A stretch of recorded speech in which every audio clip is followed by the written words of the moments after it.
Las guerras de la independencia suelen contarse como una hazaña heroica en las que los libertadores se levantaron junto al pueblo para luchar contra el régimen opresor. Pero la realidad de lo ocurrido durante ese periodo fue mucho más compleja y sangrienta. En el caso de Nueva Granada y otros virreinatos de América, el proceso de independencia no fue solo una guerra contra España, sino también un enfrentamiento entre compatriotas. Mientras en los libros de historia se exalta la figura de Simón Bolívar y sus campañas libertadoras, pocas veces se habla del precio que pagaron las comunidades que quedaron atrapadas en medio de la lucha. Y mucho menos se menciona que, en contra de lo que solemos imaginar, una gran parte de la población indígena y mestiza no apoyó la causa. Lejos de ser el enemigo, para ellos el rey de España era el garante de sus tierras, de su religión, del orden y de la estabilidad. Para muchos de los pueblos, la independencia significaba el dominio criollo, el despojo y la pérdida de sus costumbres.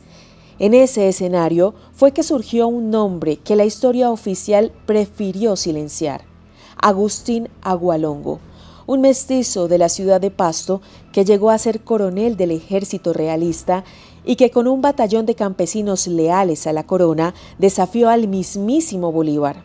Su historia no está en los libros porque no fue un libertador, sino un hombre que prefirió morir para defender sus convicciones y principios antes que rendirse ante una república que no sentía propia. Hoy conoceremos quién fue Agustín Agualongo, cómo fue su recorrido militar y su muerte, para que al final me respondan una pregunta que todavía divide opiniones. ¿Agualongo fue un héroe o un traidor? Bienvenidos a mi canal, mi nombre es Adriana Chilito, gracias por estar aquí. Si les gusta este contenido, se pueden suscribir a mi canal y activar la campanita de notificaciones. De esta manera YouTube les avisará cuando suba un nuevo video. También me pueden seguir en mis diferentes redes sociales. Me encuentran en Instagram, Facebook, X y TikTok como @lachilito. Comenzamos.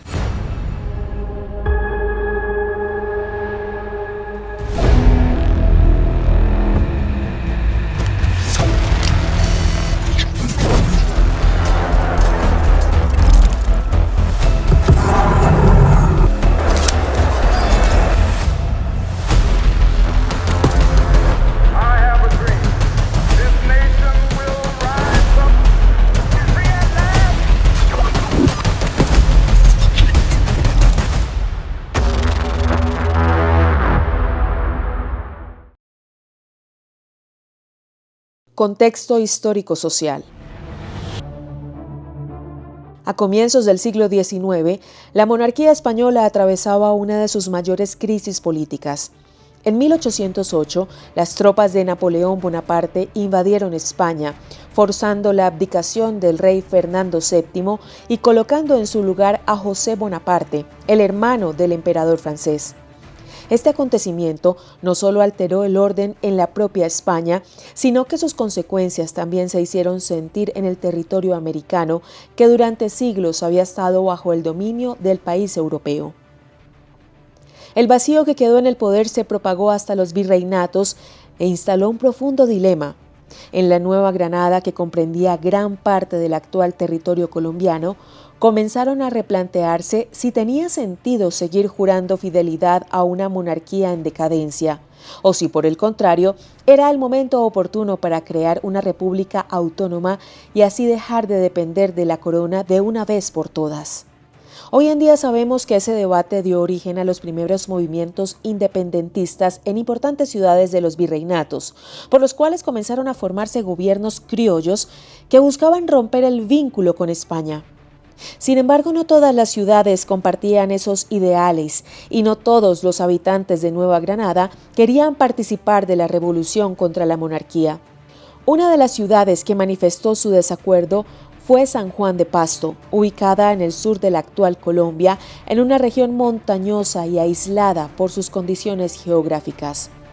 Pasto era una ciudad católica, tradicionalista y económicamente vinculada a la corona. Sus habitantes, en su gran mayoría indígenas y mestizos, dependían del comercio con Quito y de las redes establecidas por las autoridades coloniales. Para los pastusos, la figura del rey representaba el único orden social y religioso que ellos concebían. Por eso, mientras en otras ciudades se levantaban juntas revolucionarias, en Pasto prevaleció la lealtad al rey Fernando VII. Sus habitantes consideraban que las ideas del movimiento republicano traían consigo el caos, la crueldad y la pérdida de los valores. En otras palabras, desde una posición más bien conservadora, los pastusos rechazaron el modernismo planteado por los independentistas porque esto para ellos significaba alejarse de la fe, de las buenas costumbres y de la estabilidad. En su lugar, entendían que serían dominados por las ideas del laicismo y la razón por encima de la espiritualidad. Pero otro de los grandes temores de los pastusos era que la independencia beneficiara únicamente a las élites criollas, dejando desprotegidos a los sectores populares con nuevos impuestos, nuevas leyes y un futuro incierto. Fue así que, frente a la propuesta que la Junta de Gobierno de Quito le hizo a Pasto de unirse a sus fuerzas revolucionarias, la ciudad mostró su rechazo. Es más, creó milicias realistas que prometieron mantener su lealtad hacia el monarca frente a cualquier avance rebelde. Un avance que, como era de esperarse, sería inminente. Y es que Pasto era un lugar estratégico porque estaba ubicado en la ruta entre Quito y Popayán, y eso la hacía ideal para expandir el control sobre los territorios del sur. Dominar esa ciudad significaba asegurar el paso hacia el virreinato del Perú. Por eso, tanto los realistas como los libertadores consideraron indispensable someter esta región. Y fue este uno de los motivos por el cual, en los años posteriores, la resistencia pastusa se convirtió en uno de los mayores obstáculos para las campañas de Simón Bolívar y Antonio Nariño. Fue en este contexto que surgió el nombre de Agustín Agualongo. Sus primeros años en la milicia realista. Nacido el 25 de agosto de 1780 en Pasto, Agustín Agualongo fue un coronel del ejército realista y caudillo de origen mestizo que hizo frente a los ejércitos libertadores que buscaban la liberación del territorio. Aunque poco se sabe de su vida, historiadores aseguran que sus padres, Manuel Agualongo y Gregoria Cisneros Almeida, le otorgaron a su hijo una educación privilegiada para la época. Agualongo sabía leer y escribir, pero también había aprendido a pintar al óleo en la Escuela de Artes y Oficios. De hecho, trabajó durante varios años como pintor en un taller de la ciudad. Sobre su vida personal, solo trascendió que contrajo matrimonio en 1801 con la señora Jesús Guerrero, con quien tuvo a sus 2 hijos, María Jacinta y Remigio. Algunos historiadores también han asegurado que tuvo a un tercer hijo con otra mujer luego de divorciarse de su primera esposa. Sin embargo, lo que llevó a Agustín Agualongo a ser considerado como un personaje digno de ser mencionado en el proceso de la independencia de Colombia fue su capacidad de liderazgo y convicción inquebrantable. Al igual que muchos de sus compatriotas pastusos, Agualongo se oponía a las ideas libertadoras y se pronunciaba fiel a la corona hasta las últimas consecuencias. Tan comprometido estaba que llegó a abandonar su oficio para unirse a las milicias realistas. El 7 de marzo de 1811 se presentó para formar parte del contingente reclutado por el Cabildo de Pasto para defender el gobierno del monarca Fernando VII. A partir de ese momento, se dedicó a luchar incansablemente por sus principios, ascendiendo en cada batalla hasta convertirse en el único mestizo en llegar a comandar una brigada en las milicias del rey. Los pastusos tenían a favor la geografía de la región. Por un lado, la ciudad estaba protegida por la cordillera de los Andes y cañones difíciles de transitar, mientras que del otro lado, los posibles atacantes debían atravesar barrancos y los ríos Guaitara y Juanambú. Solo los locales sabían cómo moverse en la zona, dónde esconderse y cómo frenar el avance del enemigo. Un beneficio que sin duda fue bien utilizado por Agualongo. Su primer combate tuvo lugar el 21 de septiembre de 1811 en Yacuanquer, en Nariño, contra las tropas provenientes de Quito. Tras esa batalla, la ciudad de Pasto fue temporalmente invadida y saqueada. Fue tras varios combates que en mayo de 1812 los realistas consiguieron recuperarla. Agualongo conocía el terreno como pocos y utilizaba la sorpresa como su principal arma. Atacaba en forma rápida y desaparecía en la frondosidad de los terrenos antes de que el enemigo pudiera reaccionar. Estas tácticas lo fueron convirtiendo en un líder temido por los independentistas y admirado por los suyos. Por esa razón, ese mismo año empezó a destacar por su servicio. Participó en la defensa de Pasto en los combates del río Bobo, donde fue ascendido a cabo segundo. Poco después, en Catambuco, sus tropas lograron derrotar al estadounidense Alejandro McCauley. Ese triunfo le valió el ascenso a sargento segundo, consolidando su lugar dentro de la milicia.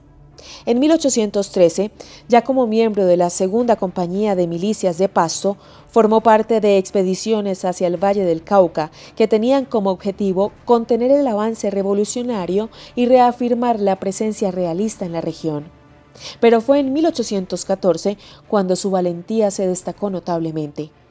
Ese año, Antonio Nariño, uno de los principales líderes independentistas, lanzó su campaña hacia el sur con el fin de doblegar a Pasto. Justamente tenemos un video sobre Antonio Nariño en este canal. Sin embargo, el 10 de mayo, las tropas pastusas en las que combatía Agualongo derrotaron al ejército republicano y capturaron a Nariño. Esta victoria incrementó la convicción de los realistas y afianzó la reputación de Pasto como defensa de la monarquía. En el caso de Agualongo, se tradujo en un paso más dentro de su carrera militar. Para 1816, año en el que el rey Fernando VII fue liberado y ordenó la reconquista de los territorios a cargo de Pablo Morillo, Agualongo fue promovido a teniente. Hacía poco que había participado en la batalla de la Cuchilla de El Tambo, donde las fuerzas realistas derrotaron a los independentistas en las cercanías de Popayán. Durante esos años, Pasto se afianzó como una de las principales formaciones realistas de la región que logró resistir a las ofensivas patriotas. Su población, lejos de dejarse seducir por las promesas de la independencia, se unió en torno a la defensa del rey y de la iglesia, convencida de que el orden monárquico garantizaba su forma de vida. En los próximos años, las autoridades realistas retomaron el poder. Incluso persiguieron a los independentistas hasta que en 1819 la intervención de Simón Bolívar cambió el paradigma por completo. El libertador ya no estaba dispuesto a permitir que los defensores de la monarquía retrasaran su revolución.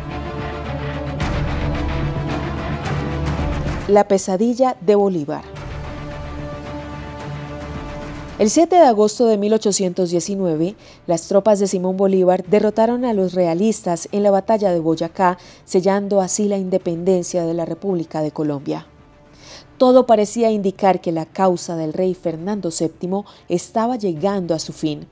Sin embargo, en Pasto y alrededores, lejos de rendirse, los realistas se reorganizaron y continuaron la lucha.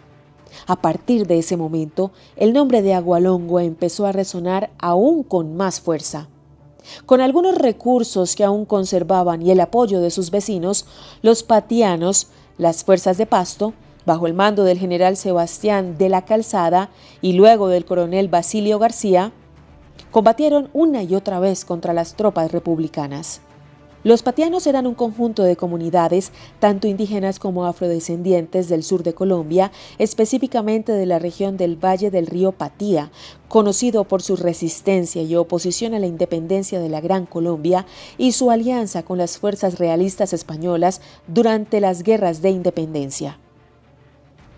En paralelo, Agualongo se destacó en el batallón de Dragones de Granada, participando en importantes campañas del actual Ecuador. Tras la victoria de la batalla de Huachi en noviembre de 1820, fue ascendido a capitán y nombrado jefe militar de la ciudad de Cuenca. Sin embargo, en 1821, en un nuevo avance, el ejército republicano a cargo de Antonio José de Sucre ganó una batalla en Yaguachi y obligó a los realistas a retirarse. Agualongo evacuó Cuenca, aunque poco después regresó tras haber conseguido una segunda victoria realista en Huachi. Permaneció allí hasta inicios de 1822, cuando entregó el mando y se trasladó de nuevo a Pasto. Para entonces ya era teniente coronel y se había consolidado como uno de los oficiales más destacados de la milicia monárquica. A 3 años de proclamada la independencia, Agualongo regresó a su ciudad natal junto al coronel español Benito Boves. Al llegar, descubrieron que algunos notables de Pasto habían pactado entregar la ciudad a Bolívar. El descontento de la población y de los jefes militares era enorme, y fue entonces que el 28 de octubre de 1822, Agualongo y su compañero declararon la guerra a los republicanos, realzando el estandarte real de España y llamando al pueblo a luchar por don Fernando VII y la religión católica. En septiembre de 1822 tuvo lugar un gran levantamiento realista en Pasto. Agualongo, Boves y otros jefes organizaron a campesinos e indígenas en una guerra feroz. Al tanto de lo que estaba sucediendo en Pasto, Simón Bolívar se pronunció al respecto en una carta a otro líder republicano, en la cual decía: «Pasto es la puerta del sur, y si no la tenemos expedita, estamos siempre cortados. Las mujeres mismas son peligrosísimas. Tenemos un cuerpo de más de 3.000 almas contra nosotros, pero un alma de acero que no se pliega por nada. Desde la conquista, ningún pueblo ha sido más tenaz que este. Ya está visto que no se puede ganar, y por lo mismo es preciso destruirlos hasta en sus elementos». Decidido a conquistar la ciudad, Bolívar envió a Sucre para someter a los pastuzos, pero el plan no pudo concretarse de la manera que esperaban. Sucre fue derrotado en Taindalá, y la noticia enfureció aún más a Bolívar. El líder libertador entonces solicitó refuerzos y ordenó un ataque fulminante. Así, en la Navidad de 1822, las tropas patriotas entraron a Pasto sin piedad, llevando a cabo vejaciones aberrantes contra la población. Durante horas, el ejército republicano sometió a los pastuzos a saqueos, asesinatos y destrucción de sus propiedades, dando lugar a un terrible episodio que luego la historia recordaría como la Navidad Negra. Tenemos un video completo sobre este suceso en el canal. Les dejaré el link en la caja de descripción. Tras esa derrota, Boves optó por huir, pero Agualongo no se rindió. Permaneció firme a sus convicciones, reunió a los seguidores que habían logrado sobrevivir en las montañas, organizó guerrillas con campesinos e indígenas y durante más de un año se encargó de ser la pesadilla de los republicanos. Con su conocimiento del terreno, golpeaba por sorpresa y desaparecía antes de que lo alcanzaran. Varias veces derrotó a las fuerzas enemigas e incluso logró reconquistar Pasto en diferentes ocasiones.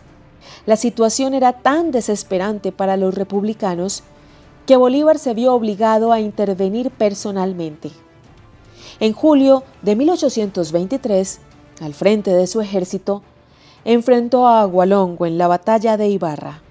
En esa oportunidad, Agualongo reunió a unos 1.600 hombres, pero fue arrolladoramente derrotado. Más de 800 de sus soldados murieron en combate. A pesar de la tragedia, Agualongo logró escapar con algunos de los sobrevivientes y regresó a su tierra natal. Lejos de rendirse, en agosto de ese mismo año volvió a tomar Pasto por tercera vez, demostrando su astucia y capacidad de liderazgo. Durante meses siguió combatiendo en guerrillas, aunque cada vez con menos recursos. Su esfuerzo ya era una causa perdida. Los patriotas tenían superioridad de hombres y mejores armas para combatir, y los realistas ya no tenían esperanzas de recibir ayuda por parte de España, que había perdido notablemente su poder en América. Finalmente, en 1824, Agualongo intentó conquistar Barbacoas en la costa del Pacífico para obtener recursos y contactar con la Marina española, pero el plan fracasó y fue herido en combate. Mientras intentaba escapar, fue capturado. Aquel episodio marcó el comienzo del fin de su lucha. Fiel al rey hasta el final. El 25 de junio de 1824, tras una resistencia tenaz y prolongada, las fuerzas republicanas capturaron a Agustín Agualongo y lo enviaron a Popayán, a donde llegó el 8 de julio.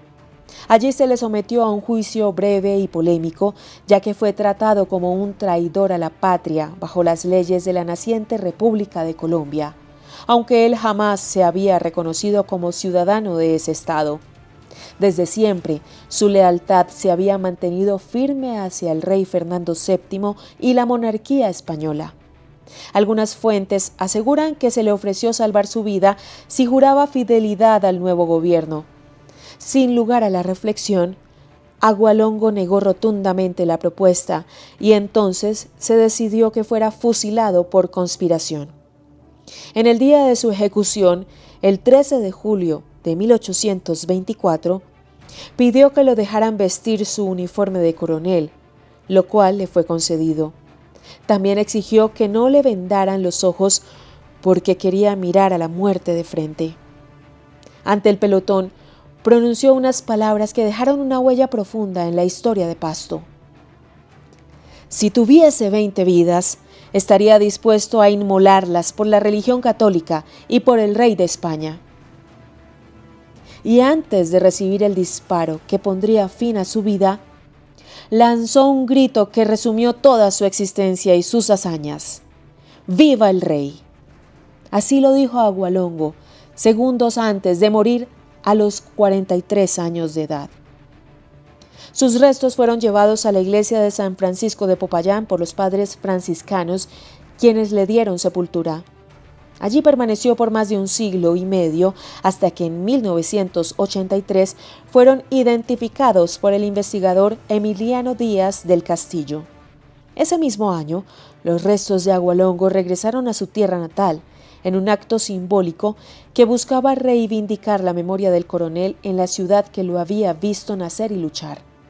Pero en 1987, los restos fueron profanados y robados por el grupo guerrillero M-19 que los llevó a las montañas, quizá como un acto de provocación. No fue sino hasta 1990 que finalmente fueron devueltos y colocados en la capilla de San Miguel de la iglesia de San Juan Bautista, donde permanecen hasta la actualidad.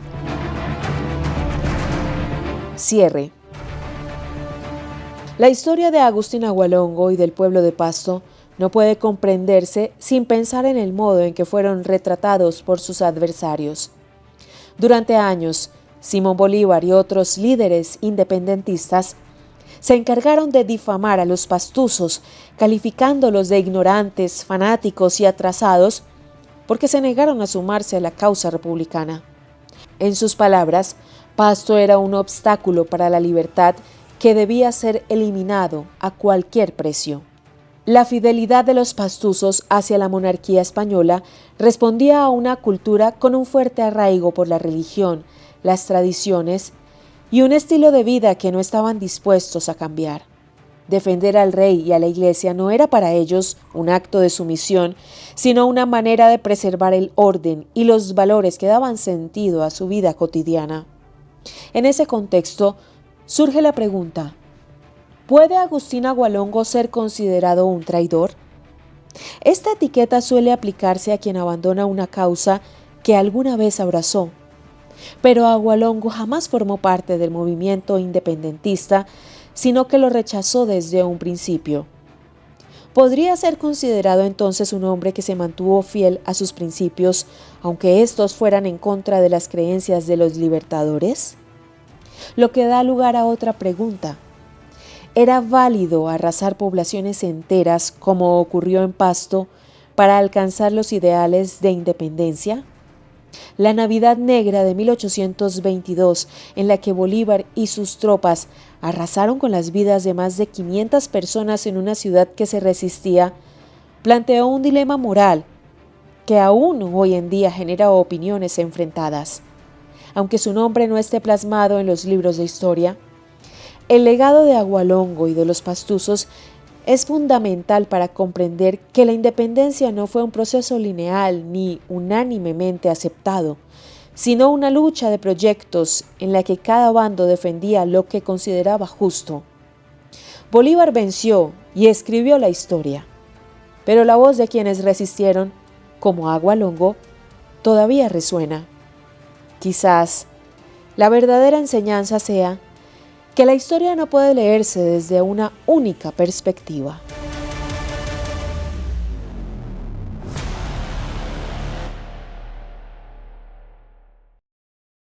Gracias por llegar hasta el final del video y enterarse de sucesos importantes y hechos históricos de Colombia especialmente. Si les gusta este contenido, se pueden suscribir a mi canal y activar la campanita de notificaciones para que YouTube les avise cuando suba un nuevo video. También me pueden seguir en mis diferentes redes sociales. Me encuentran en Instagram, Facebook, X y TikTok como @lachilito. Un saludo especial a los suscriptores. Ya somos más de 300,000 personas que integramos esta comunidad. Un abrazo grande a los miembros, quienes también nos apoyan en gran medida. Un saludo a Margarita Sarmiento. Margarita, gracias por ser parte de este gran equipo. Nos vemos en un próximo video. Feliz y productiva semana para todos. Hasta pronto.